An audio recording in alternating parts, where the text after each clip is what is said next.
Mi nuera no fue al funeral de mi hijo. En cambio, publicó una foto bebiendo vino con el mayordomo. El texto decía: a disfrutar de una nueva vida. Fue entonces cuando recibí un mensaje de mi hijo y me quedé helada. Mamá, ven a mi casa ya.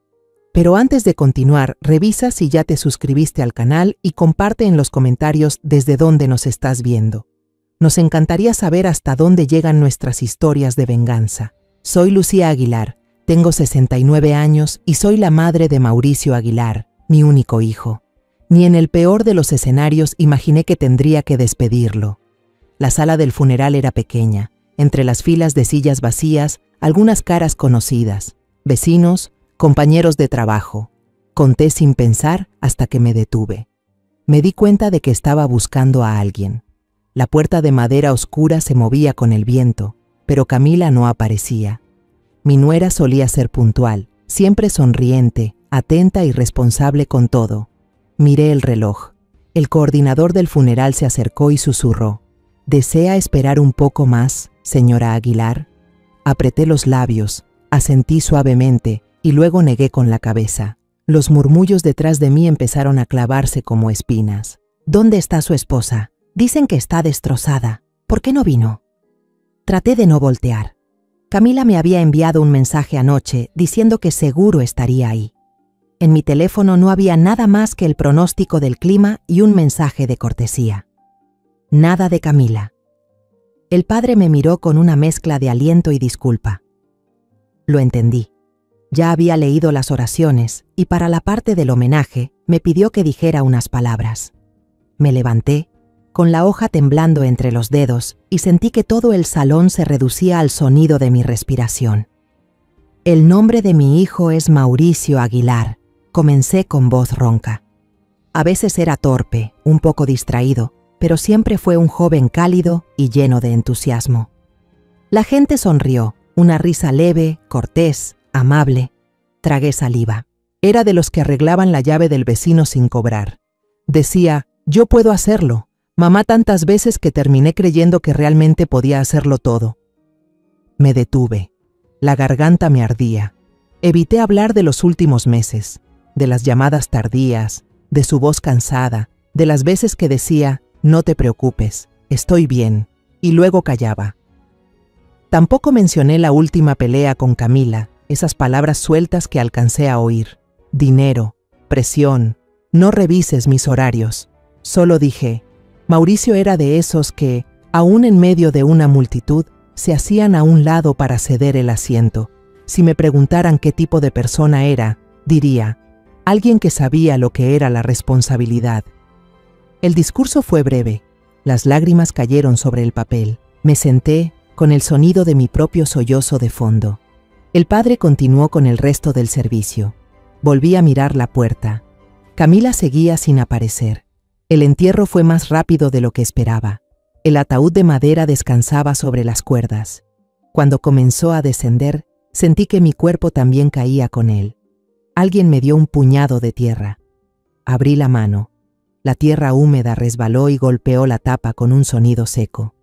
Me quedé ahí un minuto, luego 2. Una mano se posó en mi brazo. Señora Aguilar, deberíamos subir al coche. Asentí.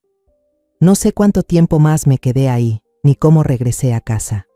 El silencio de la cocina después del funeral sonaba como una bomba a punto de estallar. Moví una silla y me senté. Mis manos fueron directo al teléfono, por reflejo. No sabía qué esperaba ver. Un mensaje de disculpa de Camila, una explicación, algo que pusiera fin a todas las preguntas. La pantalla se encendió. Abrí la red social. La foto estaba en la parte superior. Camila, con un vestido blanco crema, el cabello recogido, una copa de champaña en la mano. El hombre a su lado tenía la mano en su cintura. Leonardo, el mayordomo que tenían, el que cambiaba focos, cuidaba el jardín, sacaba al perro cuando ellos no podían. De fondo, el mar azul y casas lujosas. La ubicación decía Cannes, Francia. El pie de foto. A disfrutar una nueva vida. Copas, corazones, fuegos artificiales, comentarios subiendo, libre al fin, proud of you, por fin viviendo para ti. No seguí leyendo. El teléfono se me resbaló de las manos y cayó al suelo. Un golpe seco. No lo recogí de inmediato. Miré al vacío, esperando que apareciera una explicación. Finalmente, me agaché, lo tomé. Los dedos temblaban tanto que erré varias veces al tocar la pantalla. Amplié la foto. El rostro de Camila inclinado sobre el hombro de Leonardo, los dedos sobre el borde de la copa, el collar brillando. Escuché mi propia respiración, corta y entrecortada. Hay un golpeteo suave en la ventana, movida por el viento. Me sobresalté. Sobre la mesa estaba la lista de invitados de la iglesia, varios nombres tachados con la nota «No pudo asistir». El nombre de Camila no estaba en esa lista. Traté de pensar en algo lógico. El vuelo se retrasó, perdió el teléfono, la foto era vieja y alguien la publicó para animarla. Pero la leyenda era como una línea roja cruzándome la cara. Disfruta de una nueva vida, justo cuando el cuerpo de mi hijo acababa de ser bajado a la tierra. Sentí tanta rabia que casi lo arrojé lejos. Entonces, la pantalla mostró un número desconocido. Esperé hasta el tercer timbre antes de abrirlo. Un solo mensaje, sin íconos, sin nada más. «Mamá, ven a mi casa ahora. No le digas a nadie». Debajo de esas palabras estaba un nombre que había dicho miles de veces, por costumbre, por preocupación, por amor. Mauricio. La vista se me nubló. Lo leí una vez, 2, 3.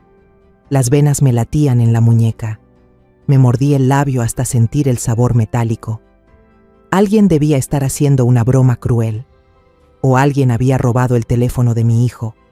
O tal vez mi cabeza, después de todo un día intentando mantenerse firme, por fin se había quebrado. Un segundo mensaje apareció, como una mano tocándome el hombro desde atrás.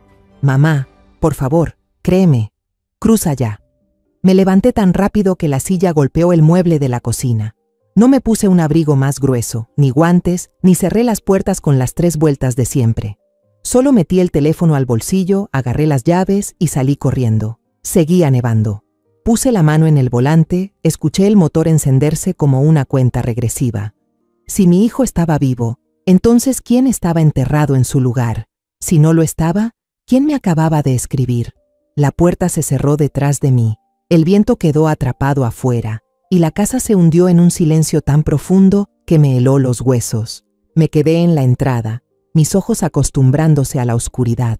Un hilo de luz se filtraba desde el final del pasillo, la luz de la cocina encendida. Llamé en voz baja, la garganta apretada. «¿Mauricio?» No hubo respuesta. Caminé despacio, con la mano rozando la pared donde aún colgaba la foto de su graduación. Él estaba ahí, flaco, con las mejillas hundidas, la barba desordenada, como alguien que había estado escondido muchos días. Alzó la mirada, que se suavizó un instante y luego volvió a tensarse, como quien sostiene una cuerda lista para tirar. «Mamá», dijo en voz baja. No pregunté nada. Mis pies me llevaron hacia él y lo abracé como si rescatara un tronco del agua helada. Olía a jabón, a abrigo húmedo y un poco a sudor. Escuché mi corazón y también el suyo. Nos quedamos así unos segundos hasta que me dolieron los hombros de tanto apretarlo. Él me apartó con cuidado, me sentó en una silla. «Mamá, tienes que mantener la calma», dijo, tratando de mantener la voz serena. «No tengo mucho tiempo». Miré sus manos, secas, agrietadas, con las uñas cortadas al ras. «Estás vivo», susurré. Asintió, mirando por encima de mi hombro hacia la ventana. «Déjame explicarte, pero escucha todo antes de preguntar, ¿sí?» Inspiré hondo y asentí. Sigo trabajando en Energía Norte, en el área de seguridad. A comienzos del otoño, hubo reportes de un aumento raro de enfermedades respiratorias en la zona de la planta auxiliar. Fui a revisar y encontré una tubería rota. No era grande, pero tenía una fuga constante. Si ese químico se acumula por mucho tiempo, es peligroso. No es algo que una persona pueda respirar todos los días. Me quedé quieta, sin parpadear. Él siguió. Hice un informe. Recomendé detener la operación del área auxiliar y revisar todo el sistema. 2 días después, la dirección me llamó. Me dijeron que reevaluara el riesgo, que usara cifras más flexibles. Lo dijeron con educación, pero el mensaje era claro: haz que parezca menos grave. ¿Y qué dijiste?, pregunté con la voz ronca. Rechacé hacerlo. Se encogió de hombros, con un gesto pequeño pero firme. Después empezaron cosas raras. El coche tardaba en encender, como si alguien lo hubiera manipulado. Me cuestionaban correos internos sin motivo. Un desconocido me observaba desde el estacionamiento. No dijeron nada directo, pero el mensaje estaba claro: o me callaba o perdería mucho. ¿Le contaste a alguien?, me oí preguntar, más tranquila de lo que esperaba. Reuní toda la evidencia posible dentro de los límites. Luego busqué a Javier Molina. ¿Te acuerdas de Javier, mamá? Mi amigo del bachillerato, ahora es médico. Le conté todo. Javier dijo: si sientes que te observan cada paso, entonces ya no es cosa del trabajo. Y desde ahí todo se fue de control. Se detuvo para beber un sorbo de agua, la mano temblando un poco. La semana siguiente recibí un paquete. Dentro había una máscara Antigas barata y una hoja que decía: úsala por el resto de tu vida. Sonaba como una broma cruel, pero con lo que estaba pasando ya no era una broma. Entendí que si desaparecía, algunas personas dormirían más tranquilas. Puse la mano sobre la mesa para mantenerme firme. ¿Y tú? ¿Elegiste desaparecer?, pregunté, como si sacara la conclusión que mi mente no quería aceptar. No fue una decisión suicida sin sentido, respondió, mirándome directo a los ojos. Javier ideó el plan. No inventó una enfermedad, pero creó un escenario. Yo ya tenía historial de estrés. Javier organizó todo. Ingreso a urgencias con dolor en el pecho, dificultad para respirar, síntomas comunes en esta temporada. Luego aprovechamos una falla rara, registros duplicados y turnos agotadores. Nadie se enorgullece de eso, pero el sistema tiene grietas. Sentí un escalofrío en la espalda. El certificado de defunción apareció por una cadena de errores acelerados, dijo en voz baja. No me enorgullece, tampoco quiero justificarlo, pero fue el camino con menos sangre. Cuando todo quedó hecho, salí por la puerta trasera del hospital y subí a un auto rentado bajo otro nombre. Me alojé en un lugar temporal. Solo encendía el teléfono unos minutos cada noche para revisar 2 números. Tú eras uno de ellos, pero no me atreví a escribirte. Quería terminar todo primero. Pensé en el ataúd bajando a la tierra esa tarde, el sonido de la tierra golpeando la madera. Me dejaste sola. No intenté suavizar las palabras. Bajó la cabeza. Lo sé. Puse mi mano sobre la suya. ¿Alguien te está buscando ahora? Sí, dijo sin rodeos. No solo gente de la empresa, también nombres que no conozco. No sé qué quieren, salvo mi silencio total. Por eso necesito que te mantengas tranquila, serena, como hoy, sin reaccionar en público, sin desafiar a nadie. Asentí, sintiendo mi corazón golpear más fuerte. ¿Y Camila? El nombre se escapó antes de pensarlo. Vi sus ojos detenerse, una sombra cruzándolos. Inhaló hondo, como quien se prepara para sumergirse. Al principio pensé que ocultarlo era protegerla. Le dije que tenía que viajar por trabajo.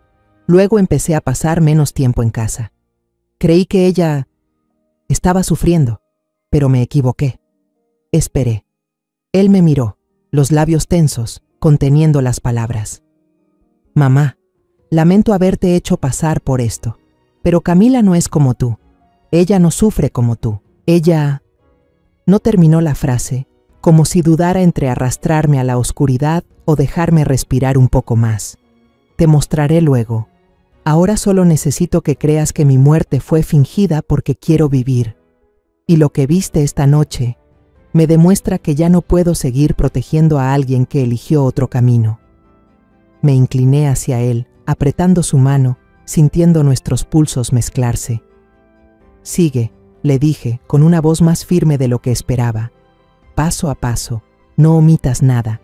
Quiero saberlo todo, asintió, como quien encuentra un punto firme en medio del hielo. Pero en su mirada noté algo de arrepentimiento y una dureza recién nacida. Mauricio abrió un cajón y sacó un sobre marrón con las esquinas gastadas. Lo puso frente a mí, sujetándolo con fuerza, como si temiera que su contenido escapara. «Quieres saberlo todo», murmuró. «Entonces empecemos desde que Camila cambió». Asentí. Él respiró hondo, abrió el sobre y sacó un fajo de hojas impresas, algunos recibos brillantes y una tarjeta de hotel entre ellos. «Hace 3 meses», dijo sin mirarme. Empezó a volverse distante. Mensajes cortos, fríos. Los fines de semana desaparecía por estrés. Decía que iba al spa o a visitar amigas, pero nunca especificaba. Sus gastos aumentaron: ropa de marca, tratamientos de belleza, un curso de yoga carísimo y luego transferencias sin descripción desde la cuenta compartida. Miré fijamente las cifras. Un solo número no hace daño a nadie, pero una serie de números puede contar una historia. Mauricio volteó una factura, el logo de un hotel de lujo a unos 40 minutos de la ciudad. Habitación para 2 personas, 3 noches. ¿Cómo lo sabes? ¿La seguiste?, pregunté. No, si lo hiciera me descubriría. Le pedí a un amigo en el departamento de seguridad del hotel que lo verificara. No puede darme información detallada por políticas, pero dijo lo suficiente. Check-in para 2 personas, un hombre y una mujer. Las descripciones coinciden. Puso otra hoja impresa, una captura de pantalla, una conversación extraña, con nombres abreviados, pero el contenido era claro. Nos vemos en el garaje. No uses este número. Ella está en casa. Ten cuidado esta noche. Mauricio deslizó el dedo. Ese número es de Leonardo. Leonardo. El jardinero que antes cambiaba focos y cortaba el pasto en su casa. Recuerdo sus manos ásperas y esa sonrisa demasiado natural cada vez que me veía. Dije en voz baja: ¿La enfrentaste? Lo intenté. Ella lloró. Dijo que estaba bajo presión, que yo era un paranoico. Luego bloqueó su teléfono, cambió la contraseña. Después, todo se salió más de lo que imaginé. Mauricio sacó un grupo de hojas aparte, las colocó con cuidado, como marcando un nivel diferente de gravedad. El seguro. La palabra seguro me puso en alerta. Mauricio abrió la primera página, una copia de una póliza de vida. Asegurado, Mauricio Aguilar. Beneficiaria, Camila Aguilar. Una firma al final, tan parecida a la de Mauricio que, si no supiera la historia, la habría creído auténtica. No es mi firma, dijo antes de que pudiera preguntar. Javier me presentó a un perito calígrafo. Dijo que hay trazos copiados, sin ritmo natural. Ella presentó no solo un contrato. Aquí, extendió 3 más, de distintas compañías. Todos abiertos en 6 meses, cada uno con un monto mayor. En los registros dice necesidad de proteger a la familia. Apreté el borde de la mesa hasta que los dedos se me pusieron blancos. ¿Y la cuenta compartida? Retiros constantes, de a pocos miles. Una parte transferida directamente a Leonardo como servicios de jardinería. Pero no hicimos ninguna mejora esos meses. El resto, regalos. Relojes, abrigos, boletos de avión nacionales a nombre de AB, las mismas iniciales que Leonardo. Mauricio deslizó otro comprobante de transferencia. Ella estaba preparando su escape. Creo que empezó a planearlo cuando notó que yo mostraba signos de estrés. ¿Qué más hizo?, pregunté, ya con tono analítico. Mauricio abrió su laptop, tecleó la contraseña y fue a una carpeta ordenada. Un diario. Me dio a leer unas hojas impresas. Mauricio muestra signos de depresión, insomnio, bebe mucho. Mauricio dijo: no quiero seguir. Me preocupa. Cita con psicólogo la próxima semana. Debajo de cada línea había fechas, coincidentes con momentos en que Mauricio estaba ocupado o fuera de casa. No es su letra, dijo Mauricio. Es un archivo Word impreso, escrito con demasiado cuidado, como si estuviera hecho para que alguien más lo leyera. Y esto, citas de terapia, reservadas y luego canceladas, o no asistidas. El sistema del hospital igual registra que ella mostró preocupación, suficiente para dejar un rastro de que yo estaba siendo tratado psicológicamente. Dejé el papel. Mis uñas tocaron la superficie fría de la mesa y sonó un leve clic. Pregunté: ¿cuál era el objetivo? Mauricio me miró fijo. Si muero de forma natural, un infarto, un accidente, ella cobra todo el seguro. Si no, deja un rastro de inestabilidad mental y convierte todo en una historia trágica. El esposo se quitó la vida por presión. En ambos casos, el dinero termina en el mismo lugar. Sentí la garganta seca. La imagen de Camila brindando con champagne junto a Leonardo se superpuso con la firma falsa, las facturas del hotel, las frases «disfruta una nueva vida» y «inestabilidad mental». Pensé en cómo solía llamarla hija, en cómo decía a mis amigas «Camila es una mujer refinada».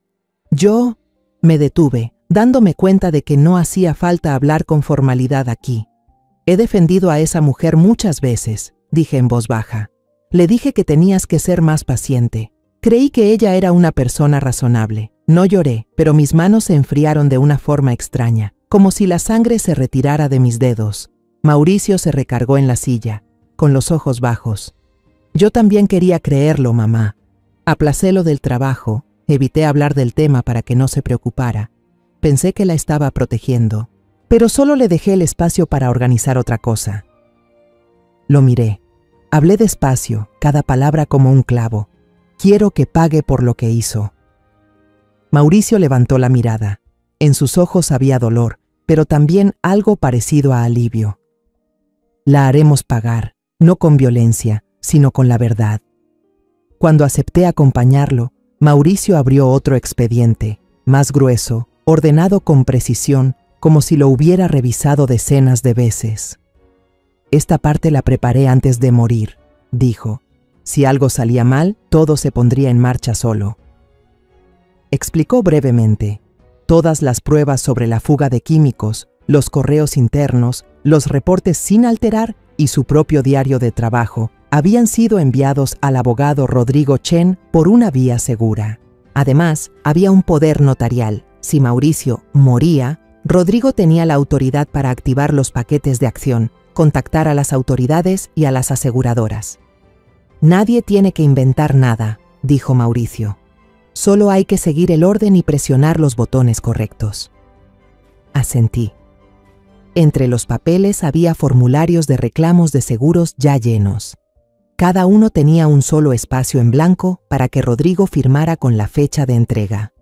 El contenido era claro. Sospecha de fraude y solicitud de suspensión de pagos ante cualquier reclamo inusual. Al ver esos formularios, entendí por primera vez la trampa de mi hijo. No hacía falta una red complicada. Solo había que poner los postes en su sitio y quien pasara correría directo a enredarse. La parte de mamá, dijo Mauricio mirándome, es dejar todo tal como está. Sabía lo que quería decir.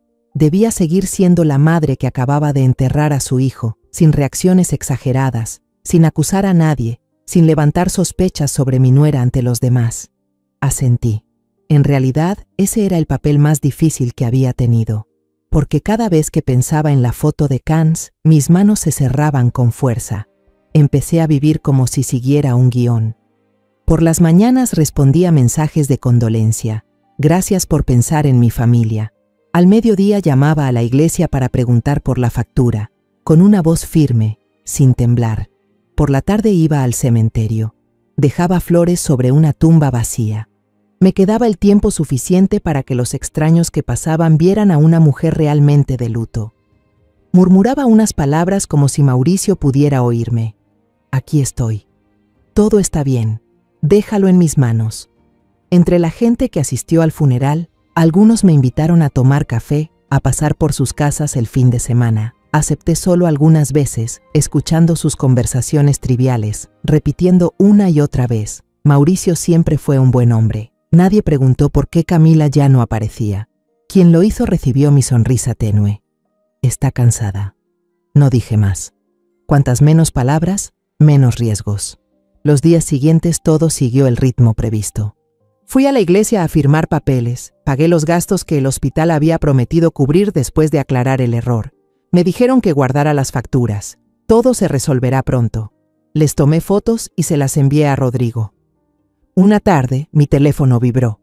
El nombre de Camila apareció en la pantalla. La miré tanto que el timbre se detuvo y entró un mensaje. ¿Está bien, mamá? Perdón por no escribir antes. Necesitaba unos días para calmarme después del shock. Escribí, estoy bien. No le pregunté dónde estaba, no mencioné la foto, no prometí nada. Esa noche, Rodrigo avisó, una de las aseguradoras había recibido una solicitud de verificación del beneficiario, Camila, relacionada con una nueva póliza. Ya presenté la queja, escribió. La cuenta quedará congelada. El banco activó la alerta amarilla. El siguiente paso es esperar la reacción. El mensaje de Rodrigo llegó una tarde gris. 2 pólizas han sido suspendidas. El banco activó la alerta amarilla. Solo respondí, recibido. Esa noche, en la pantalla de seguimiento de Mauricio, aparecieron nuevas fotos. Camila y Leonardo apoyados en la barandilla de un hotel frente al mar. La luz dorada se reflejaba en las copas de champán. Reían con una calma que solo tienen quienes creen que la próxima semana no habrá nada de qué preocuparse. La primera llamada de Camila me llegó a las 10:20. Dejé que sonara hasta la 4ª vez antes de contestar. Mamá. Su voz era ronca y temblorosa, tratando de mantenerse calmada. Tuve un pequeño problema con la tarjeta. Tal vez el banco la bloqueó porque estoy en otro país. ¿Podrías? Llama tú al banco, le dije. Ellos trabajan 24/7. No pregunté más. Hubo un silencio denso. Camila soltó una risa corta, quebrada. Solo pensé que mamá... Bueno, estoy muy mal desde que perdí a Mauricio. Necesito tiempo. No quiero molestarte, pero... Tragó saliva. Estoy manejándolo. Asentí solo para cerrar el tema y colgué antes de que mi voz se pusiera demasiado dura. Tal vez ella aún cree que soy una suegra que la protegerá pase lo que pase, que la sigo viendo como la esposa ingenua y responsable de antes. Pero ya es demasiado tarde para volver atrás, mi querida nuera. A medianoche, Rodrigo me mandó un mensaje. El hotel había informado que la transacción falló. Pedían pago en efectivo o transferencia directa al día siguiente, o retendrían los documentos de identidad hasta que se cubriera la deuda. A la mañana siguiente, Camila volvió a llamar, esta vez sin ese tono suave. Mamá, me retuvieron el pasaporte, dijo rápido, agitada. Dicen que pueden hacer una excepción si pago una parte ahora. Llamé al banco, pero me dijeron que hay una disputa o algo así. No entiendo. Necesito que alguien de la familia me ayude por ahora. Te lo devuelvo apenas regrese a Estados Unidos. Si tu tarjeta está bloqueada, debes preguntarle al banco, le dije, marcando cada palabra. Yo no puedo acceder a tu cuenta. Camila bajó la voz, usando su antiguo tono de confianza. Mamá, sé que estás muy triste. Yo también. Solo quiero poder respirar un poco. Anoche no comí nada y hoy tengo que pagar el cuarto. No traje mucho efectivo. Realmente necesito tu ayuda. Miré por la ventana, la nieve cubría el alféizar, el cielo era blanco intenso. Dije, no puedo prometerte nada. Y colgué otra vez. Al mediodía, Mauricio me mostró una publicación que desapareció enseguida. Una foto de la esquina de una habitación de hotel, una maleta abierta, papeles esparcidos. El pie de foto decía, cansada de vivir. Comentarios que aparecían y se borraban. Luego, Rodrigo recibió una captura de mensajes entre una amiga de Camila y otra persona. Leonardo había discutido con ella. Dijo, no tengo nada que ver con tus finanzas, y se fue del cuarto. Al caer la tarde, Camila volvió a llamar, la voz quebrada.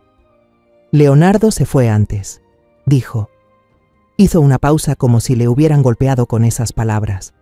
Dijo, el dinero es lo único que te da valor. Si te quedas sin dinero, te quedas sin valor. Y se fue. Su risa fue ronca, una risa sin forma. Así que solo soy una billetera.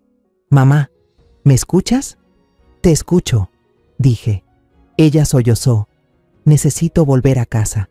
Llamé a Sara, consiguió prestarme algo. No alcanza para pagar el hotel.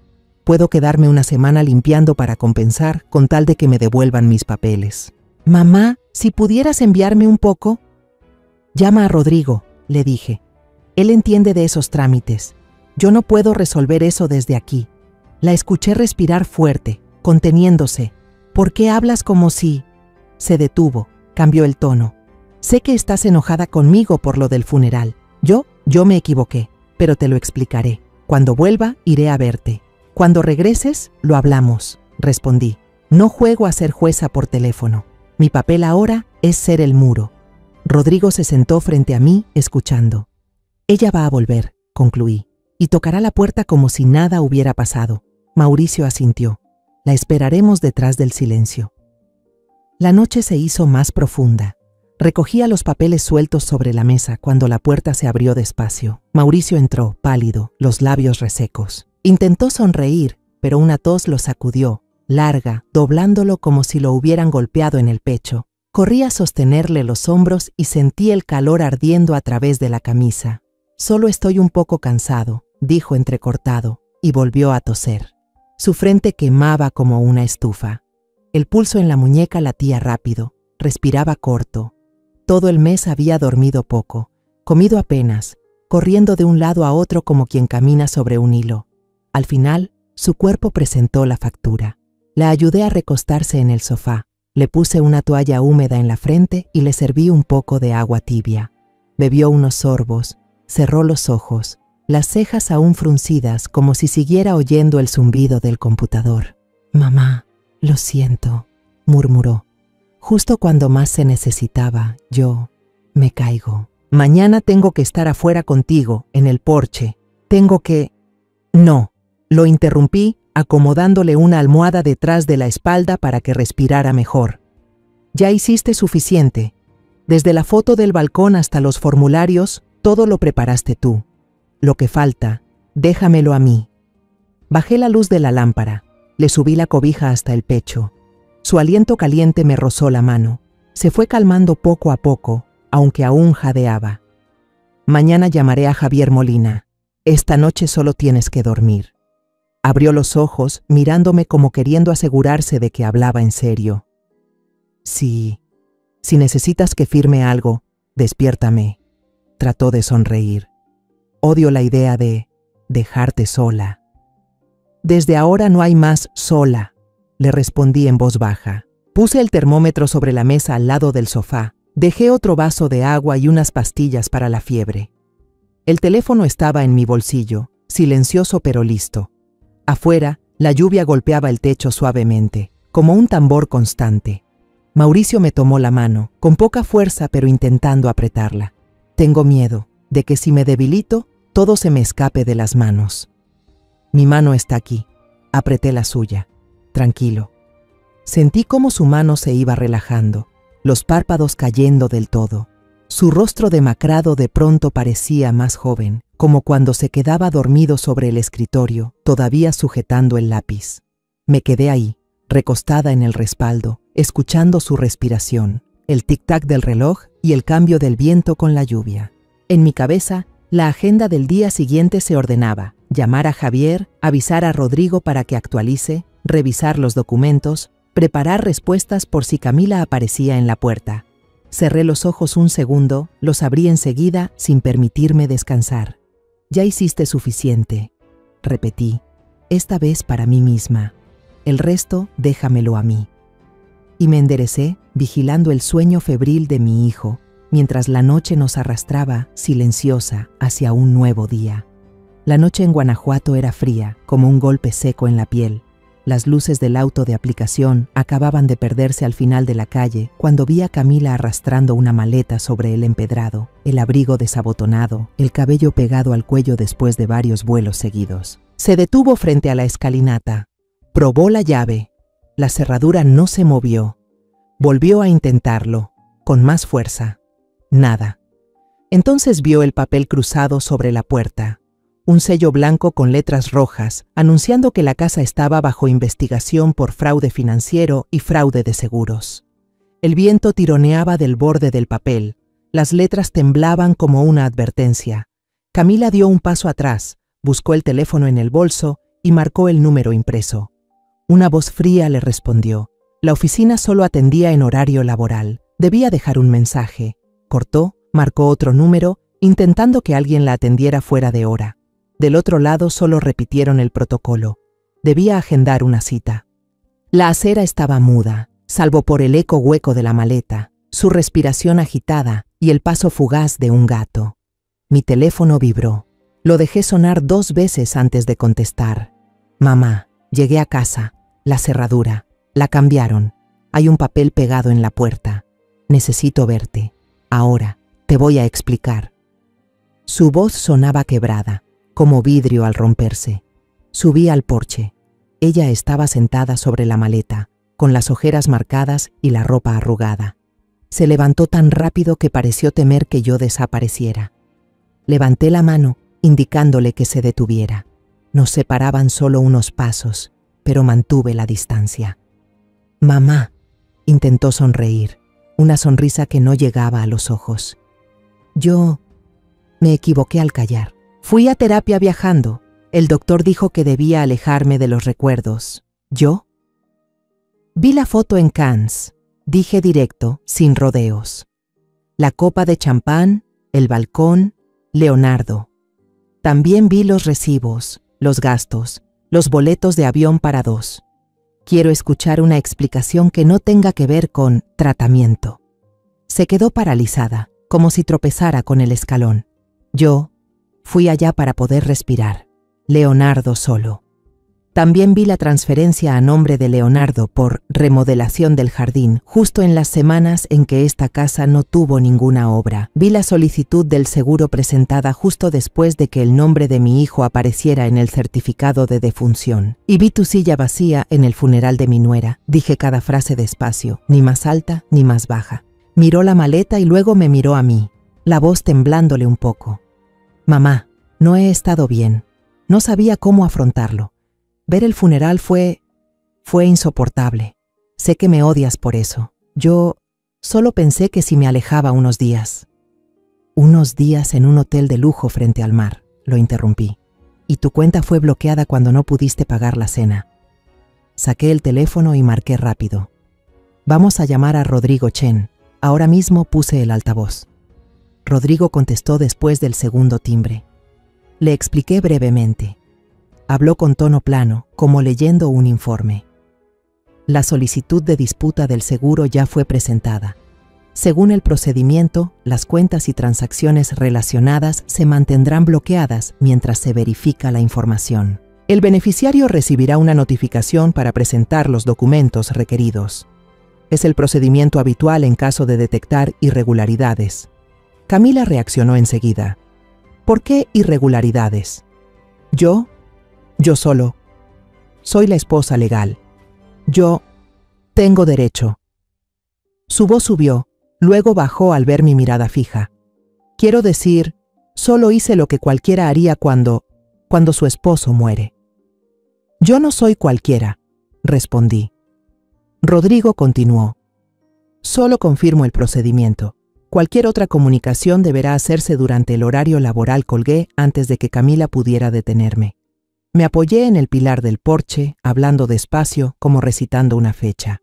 Justo después de que Mauricio murió, presentaste la solicitud de pago. Ese mismo día reservaste un vuelo. Al día siguiente pagaste una habitación doble en Cannes. Quiero saber cómo lograste organizar todo tan rápido. Yo lo reservé antes.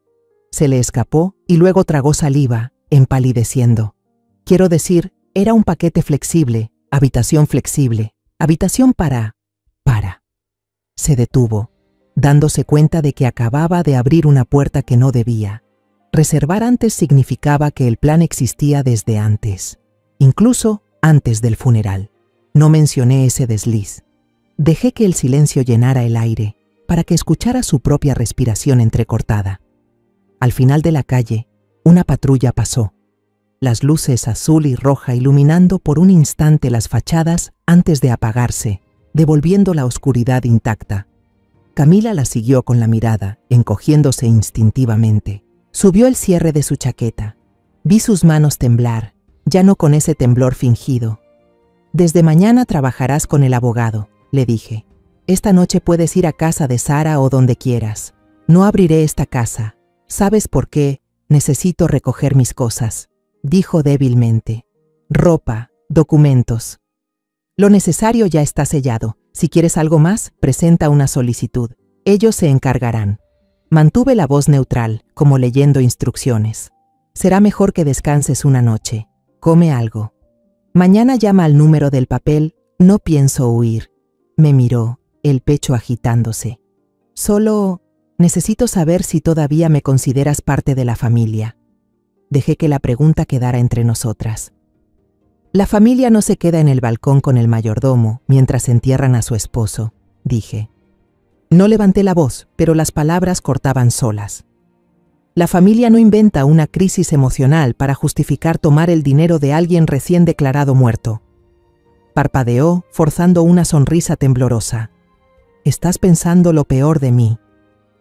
Estoy pensando exactamente lo que tengo frente a mí, respondí, y me basaré en los documentos, no en explicaciones. La miré fijamente. Tendrás oportunidad de decirlo todo, pero no esta noche y no frente a una casa sellada. A la mañana siguiente me desperté antes del reloj. La ciudad aún estaba envuelta en una luz gris pálida. Los mensajes llegaban desde la noche. Rodrigo confirmaba la agenda del tribunal y me aconsejaba no moverme todavía, esperar. Preparé café, sosteniendo la taza para no distraerme con pensamientos. A las 8, Rodrigo llamó. Ella reservó un vuelo a otro estado. Dice que se quedará con una amiga. El aeropuerto recibió una alerta de revisión especial por el caso del seguro. Solo respondí, entendido, y dejé el teléfono sobre la mesa, mirando el vapor del café subir como una línea frágil entre dos orillas de paciencia. Camila tuvo que volar a otro estado para encontrar un lugar donde quedarse. El aeropuerto de Minneapolis estaba más vacío que los fines de semana. Cuando escanearon su pase de abordar, la pantalla seguramente parpadeó de otro color.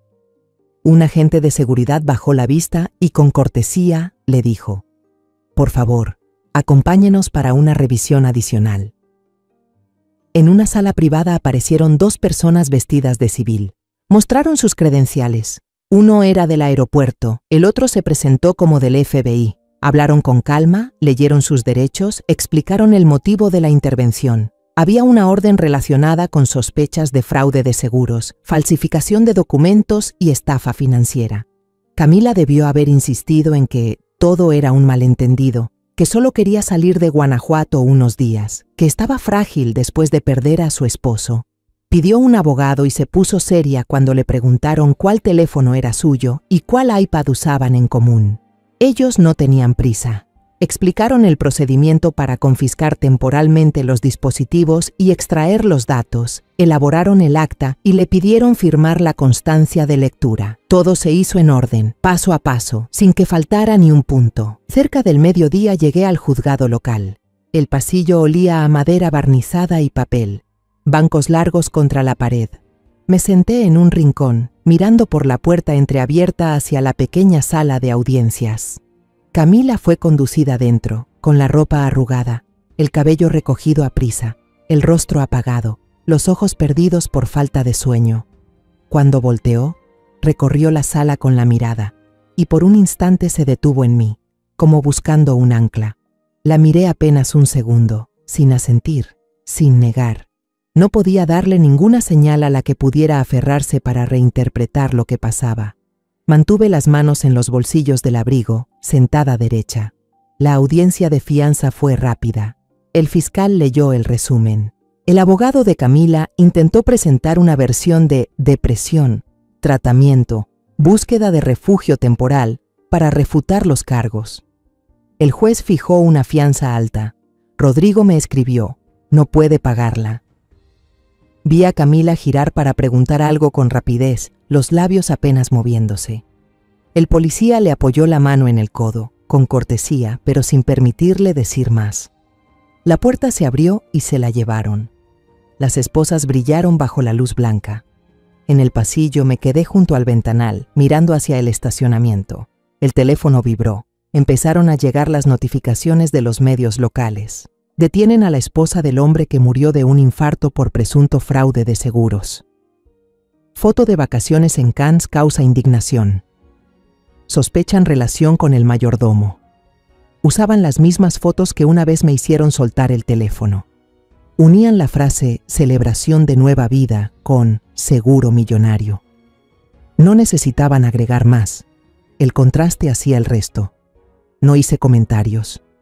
No le dije a nadie que aquel ataúd estaba vacío, que mi hijo la noche anterior Había estado sentado en la cocina de la casa alquilada, que caminábamos sobre una cuerda hecha de papeles. Solo abrí la aplicación de notas y escribí algunos horarios. El momento en que Camila fue detenida para revisión, la hora en que se ejecutó la orden de arresto, el inicio de la audiencia, la publicación de las primeras noticias. Rodrigo se acercó unos minutos, me entregó un sobre delgado, copia del comunicado del tribunal, hora de la próxima audiencia, prohibición de contacto directo entre Camila y yo sin presencia del abogado. Mantén la calma como hoy, dijo. Lo estás haciendo muy bien, asentí. Bien no era consuelo, bien era la medida que me mantenía en línea. Antes de encender el coche le mandé un mensaje a Mauricio con una sola frase. Ya pasamos al siguiente paso. Esperé a ver la confirmación de enviado y guardé el teléfono. Esa misma mañana estaba en el pasillo del tercer piso del hospital, frente a una sala de juntas con un cartel que decía uso interno. La puerta entreabierta dejaba ver una fila de sillas, algunos médicos sentados con la espalda recta, un miembro del departamento legal con un grueso expediente, el administrador con las manos entrelazadas. Javier Molina asintió al verme. Nadie dijo frases de consuelo. Cumplieron su parte. Presentaron un comunicado preparado. Revisaron por última vez cada palabra. 10 minutos después, el comunicado oficial fue enviado. Breve y contundente. El hospital admitía un error poco común en la identificación de un paciente. Mauricio Aguilar no había fallecido, sino que estaba en coma profundo. Tras un proceso riguroso de verificación, cotejo y evaluación, el hospital confirmaba que Mauricio había despertado y se encontraba en recuperación. Asumían la responsabilidad de cubrir los gastos del funeral y las consecuencias derivadas de su error, sin adornos, sin excusas, solo fechas, firmas, sellos y un número de contacto para la prensa. Javier me entregó la copia impresa, la revisé rápido, las palabras eran precisas, sin huecos. La parte técnica, murmuró Javier, la dejamos en lo necesario. El lector solo necesita entender la conclusión. Los niveles técnicos quedan en el expediente, asentí sin preguntar más. Lo que importaba era el resultado legal. Mi teléfono vibró una y otra vez cuando el comunicado apareció en la página principal del hospital. Rodrigo Chen llamó enseguida. Buenas noticias. Las solicitudes de seguro relacionadas con el estado de fallecido quedan sin efecto según el protocolo. Van a revertir el estado del expediente, emitir un aviso de pago anulado y trasladarlo a revisión por posible fraude. Hizo una pausa. La fiscalía también actualizó. La víctima sigue con vida, así que el caso de Camila cambia de foco a intento deliberado de estafa tras entregar documentos falsos. Es un cambio importante. Me recargué en la pared, escuchando las ruedas de una camilla girar por el pasillo. Un tablero electrónico cambió al nuevo horario de visitas. Todo seguía un ritmo poco común en el que confiaba. Voy al cuarto de mi hijo, dije. Nos vemos luego, Rodrigo. El cuarto de Mauricio daba al estacionamiento. Estaba sentado en la cama, con los pies aún en el suelo, como si estuviera listo para levantarse en cualquier momento. ¿Ya se resolvió todo, mamá?, preguntó. Le entregué el comunicado.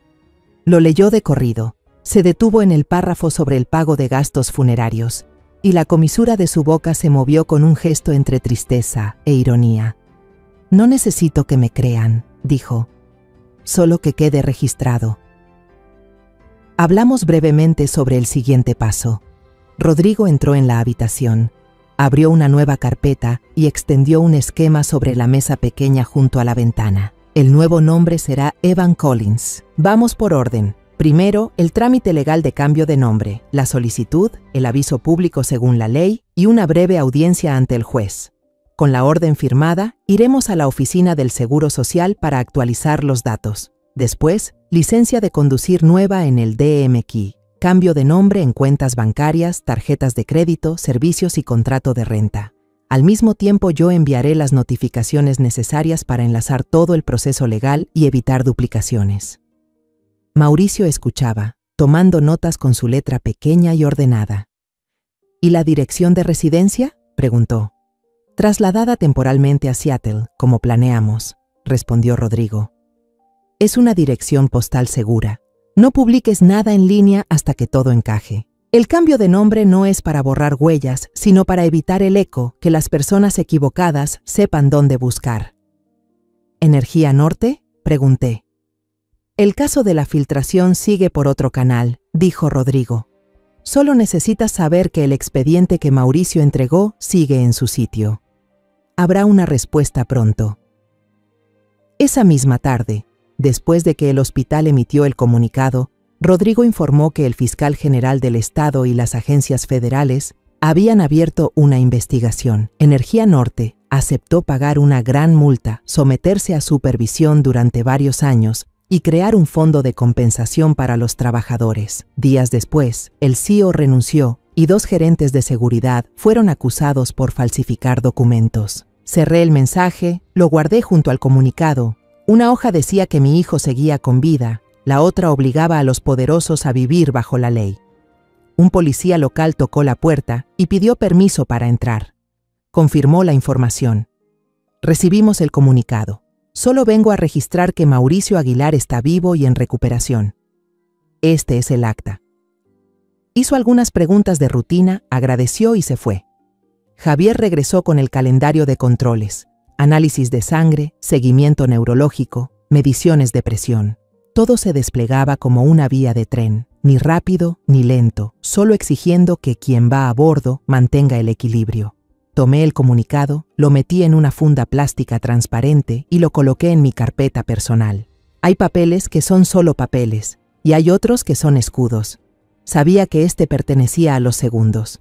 Me acompañará mucho tiempo, hasta que nadie vuelva a cuestionar la existencia de mi hijo. Al mediodía, el hospital organizó una breve actualización para la prensa local. No fue una rueda de prensa formal, solo unas declaraciones de confirmación, sin aceptar preguntas fuera del comunicado. Me quedé en el pasillo, escuchando a un periodista preguntar cómo pudo ocurrir un error de identificación, y al portavoz responder lo mismo. Tras verificar, comparar y revisar, llegamos a la conclusión del comunicado. El proceso interno será revisado. El periodista tomó nota, sin insistir. Cuando regresé al cuarto, Mauricio miraba hacia el estacionamiento, donde una minivan acababa de encender las luces y salir. No dijo nada. Me senté en la silla, abrí la carpeta y revisé una vez más lo que ya tenía: la constancia del juzgado, el comunicado impreso, los correos de las aseguradoras confirmando la anulación de pagos, la lista de pasos de Rodrigo con mis pequeñas anotaciones al lado. Marqué la casilla Hospital, completado.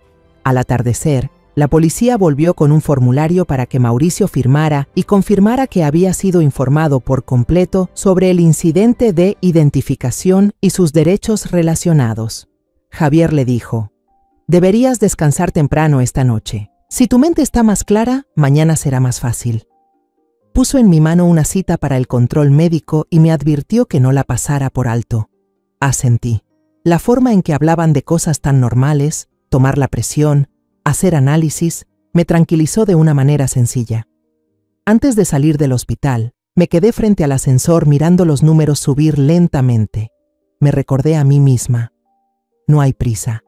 A veces, quedarse en el lugar correcto es más importante que avanzar rápido. Regresé una vez más a la habitación. Guardé la carpeta de documentos en el bolso. Subí el cierre que sonó apenas, como si cerrara un cajón en mi cabeza. Mauricio estaba sentado junto a la ventana, mirando el cielo que ya se veía más azul que en la mañana. Se volvió cuando me acerqué. No necesitábamos decir mucho. Puse una mano sobre el borde de la cama, la otra sujetando con fuerza el bolso con los papeles, nuestro escudo legal. «Ya pasamos esta etapa», dijo él, con voz baja pero firme. «Lo que queda es volver a ordenar la vida». Asentí, siguiendo con la mirada el vuelo de un pájaro que cruzó sobre el techo del estacionamiento. En la sala común del centro de detención, el televisor estaba encendido sin sonido. Las letras que corrían en la pantalla hicieron que Camila levantara la vista. El hospital confirma: error de identificación poco común, Mauricio. Aguilar sigue con vida. Ha despertado el logo del hospital, una imagen de pasillo blanco, un portavoz leyendo el comunicado. Escuchó los latidos en sus oídos más fuertes que el tintineo de las cucharas metálicas en las bandejas alrededor. Se levantó demasiado rápido. La silla de metal chirrió. «Necesito llamar a mi abogado», dijo con voz seca, como si le hubieran llenado la garganta de arena.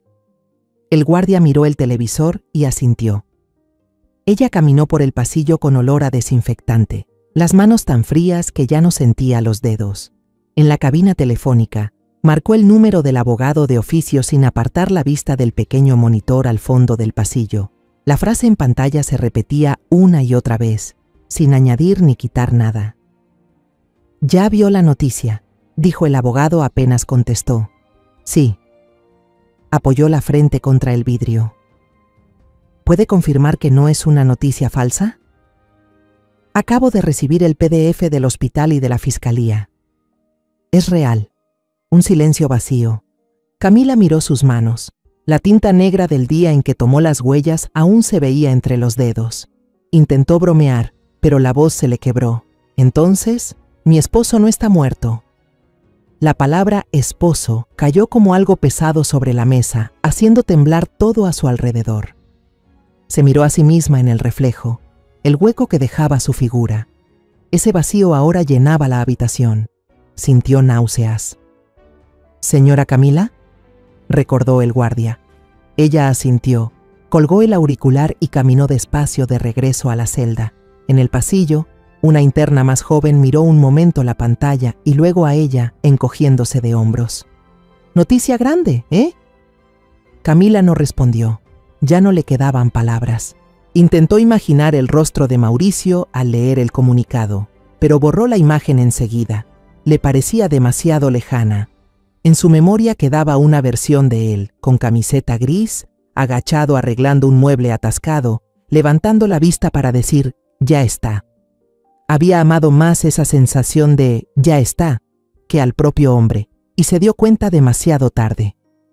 No sabía qué hacer con esa sensación, salvo aferrarse a ella, exigirla y luego destruirla.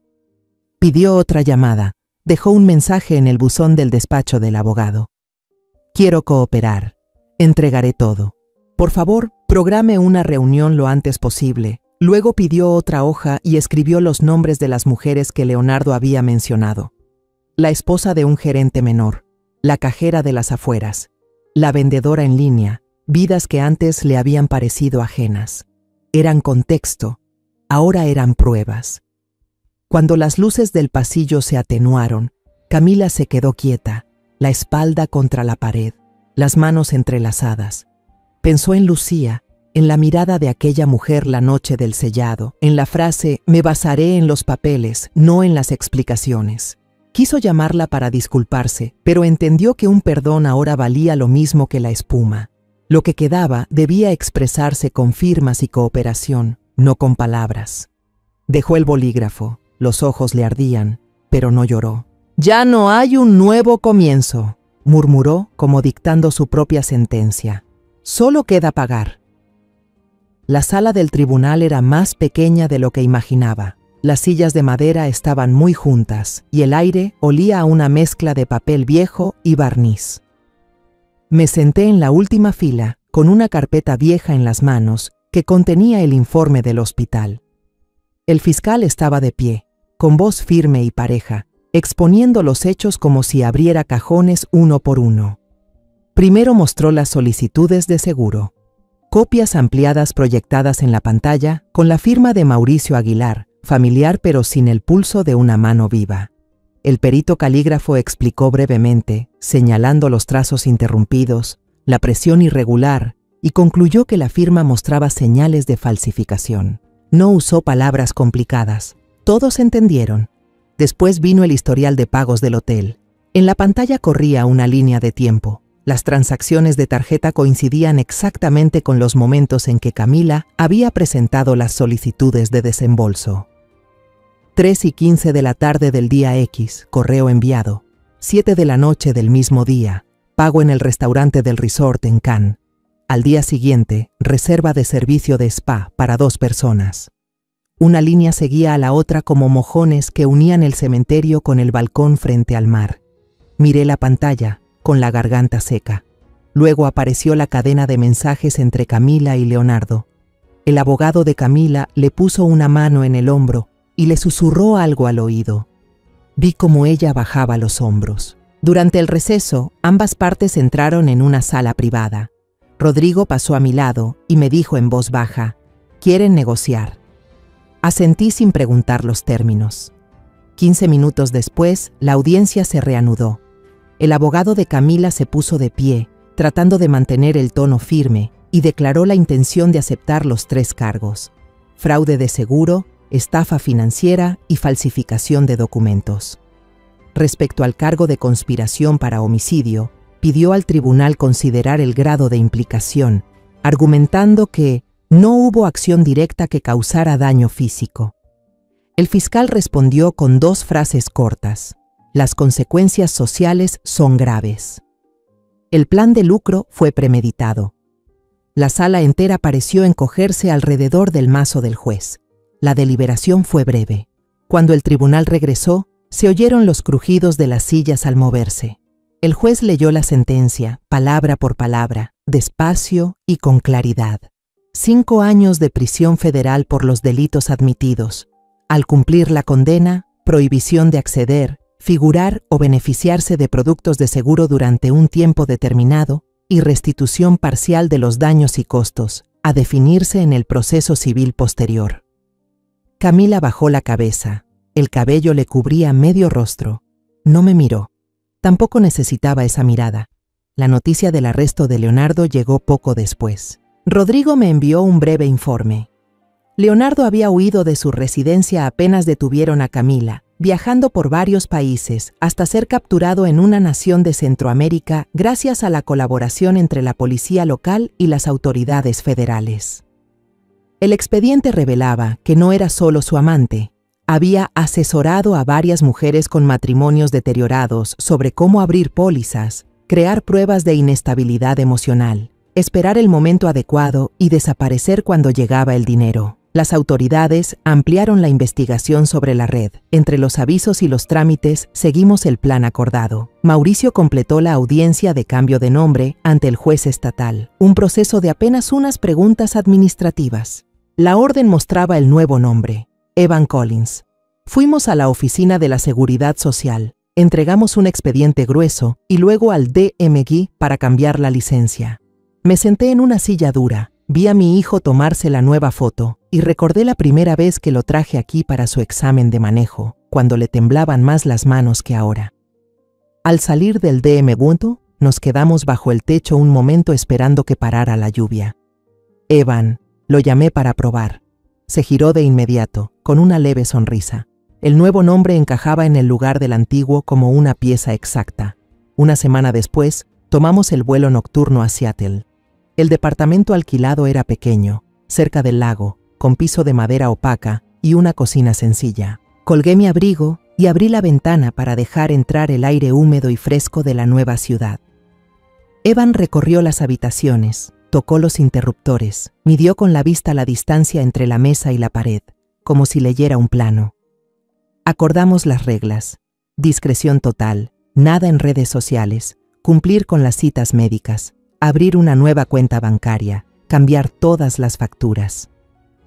Pegué la lista de tareas en el refrigerador y fui marcando cada punto con marcador.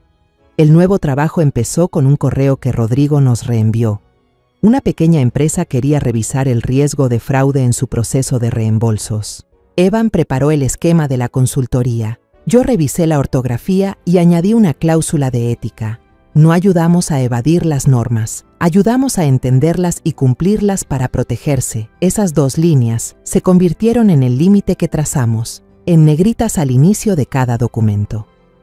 En la primera sesión, Evan habló poco, solo lo necesario, haciendo las preguntas precisas y dejando que el cliente contara su historia.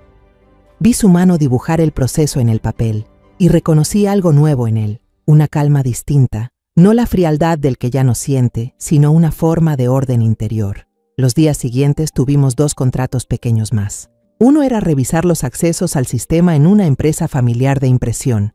El otro, una capacitación sobre cómo reconocer señales de solicitudes de compensación con riesgo, para un grupo de gerentes. Yo escribí el esquema. Evan añadió ejemplos reales, con todos los detalles de identificación cambiados, y lo cerró con su frase habitual. Después de un proceso difícil de verificación, comparación y evaluación. Eso es lo que todo buen sistema debería poder decir. Algunos asentían, otros sonreían, otros callaban y tomaban notas con cuidado. Regresé a casa, me cambié de ropa y preparé té. El agua del lago afuera era de color plomo, las gaviotas volaban bajo. Algunas noches todavía me despertaba a mitad del sueño, pensando en el cementerio de Guanajuato, en los puñados de tierra golpeando la tapa de madera. Pero cuando salía a la cocina y veía la luz amarilla esparcida suavemente, el expediente de un cliente abierto sobre la mesa, sabía que estaba en otro lugar. Un lugar sin mentiras ni abusos. Un año después, volamos de regreso a Guanajuato en el vuelo de la mañana, aterrizando en un frío familiar que aún se sentía ajeno sobre la piel.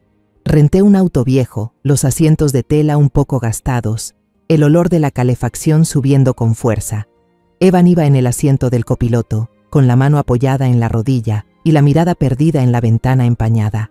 Nadie habló del desayuno. Fuimos directo al cementerio en las afueras, donde alguna vez el cielo estuvo tan bajo que parecía tocar las cabezas y la tierra seca golpeaba la madera. El camino hacia el cementerio estaba cubierto por una capa de hojas de fin de temporada, amarillas y marrones, cayendo unas sobre otras como papel triturado. El cielo gris, el viento frío, los árboles desnudos crujiendo. Detuve el coche en el sendero de siempre. Bajé. Me ajusté la bufanda al cuello. Evan caminaba detrás, con paso constante, las manos metidas en los bolsillos del abrigo. Nos detuvimos frente a la tumba con el nombre Mauricio Aguilar, una tumba vacía, pero lo bastante pesada como para arrastrar el año entero de vuelta al presente. Puse el ramo de flores blancas sobre la lápida, enderecé la cinta. Del bolsillo saqué una pequeña tarjeta, sin una sola palabra escrita. La tarjeta reposó quieta, como un silencio con el que saldaba una deuda que ya no debía. Evan estaba a mi lado, con la cabeza inclinada, sin juntar las manos, sin susurrar. El silencio entre los dos bastaba para nombrar todo sin decir nada. El viento barrió el campo de tumbas, levantando el borde de mi abrigo. No miré a Evan. Miré la piedra empapada por la lluvia y la nieve de los últimos 12 meses. Un año bastó para que los documentos cambiaran, las sentencias se dictaran, los nuevos nombres se volvieran costumbre en la boca de la gente. Pero al estar ahí, las líneas se superponían otra vez. Mauricio, Evan, mi hijo, seguían siendo uno solo. Puse la mano sobre el borde frío de la lápida, la mantuve un segundo y la solté, como si dejara ir una frase ensayada demasiadas veces en mi cabeza. El teléfono vibró en el bolsillo de mi abrigo. Miré a Evan. Él asintió levemente. Era un mensaje de la fiscalía. Camila había empezado a colaborar en la investigación de algunos casos similares, entregando una lista de personas que se habían comunicado con Leonardo, las citas, la manera en que fueron guiadas para abrir contratos. El mensaje terminaba con una frase formal. La cooperación podría ayudar a identificar a otras víctimas. Exhalé despacio, como si acabara de dejar una caja pesada en el suelo. No era perdón. Solo una forma mínima de cierre para una historia que había ido demasiado lejos. ¿Qué dice?, preguntó Evan en voz baja, sin levantar la vista del nombre grabado en la piedra. De la fiscalía, respondí. Ella está colaborando. Él asintió, sin hacer comentarios. El viento cambió de dirección, sopló en contra y trajo consigo el olor húmedo de la tierra. Guardé el teléfono. Me quedé de pie un rato más hasta que el frío en las yemas de los dedos me obligó a frotar las manos. Sabía que debía decir algo, no para dramatizar, sino para escucharme a mí misma. Pero al abrir la boca, solo salieron frases cortas, las más simples posibles. ¿Qué piensas hacer ahora?, pregunté. Evan levantó la vista hacia el cielo gris, como midiendo la altura de un plan. Ampliar la parte de capacitación, respondió. Para los pequeños negocios, cómo detectar señales inusuales, mantener los documentos, quién firma, quién revisa, que no recaiga todo en una sola persona. Si se puede, agregar una sesión gratuita para los dueños de tienditas alrededor del lago. ¿Vienes conmigo? Haz lo que sea correcto, le dije. No añadí palabras de ánimo. Esa frase cumplía su función: aprobación, apoyo y límite. Me detuve un instante y miré el nombre grabado de Mauricio Aguilar. En mi mente surgió una frase que había estado ahí desde hacía mucho tiempo, esperando el momento justo. Alguna vez moriste en los ojos de alguien, pero sigues vivo en el corazón de tu madre. No la dije en voz alta. Dejé que pasara por mi pecho y se disolviera en el aire, como un recordatorio solo para mí. Nos alejamos del cementerio por el sendero cubierto de hojas secas, los pasos firmes sobre la tierra. Mi viejo coche esperaba al frente, la carrocería desteñida, el retrovisor temblando apenas. Al abrir la puerta, miré una última vez. La tumba vacía sobre el pasto manchado, el nombre de mi hijo en su lugar, como una historia que ya recorrió el camino que debía. En la última curva antes de la salida del panteón, levanté la mirada. Un pájaro cruzó las nubes grises, las alas extendidas. Luego giró con el viento y se volvió una línea negra delgada contra el cielo plano. Nadie en el coche dijo nada al respecto. No hacía falta. La idea de libertad después de la tormenta se mostraba tan clara así, sin música, sin palabras. Avanzamos despacio por la salida, dejando atrás los pilares de piedra a ambos lados, y seguimos directo hacia la carretera, donde el invierno seguía, pero ya empezaba a soltar su agarre. La historia que acabas de escuchar ha cambiado nombres y lugares para proteger la identidad de quienes estuvieron involucrados. No la contamos para juzgar, sino con la esperanza de que alguien escuche y se detenga a reflexionar. ¿Cuántas madres están soportando en silencio dentro de su propio hogar? De verdad me pregunto, si tú estuvieras en mi lugar, ¿qué harías? ¿Elegirías callar para mantener la paz o te atreverías a enfrentarlo todo para recuperar tu voz? Quiero saber tu opinión, porque cada historia puede ser una vela que ilumine el camino de otro. Dios siempre bendice, y estoy convencida de que el valor nos llevará hacia días mejores. Por ahora, en la pantalla final dejaré 2 de las historias más queridas del canal. Estoy segura de que te sorprenderán. Gracias por quedarte conmigo hasta este momento.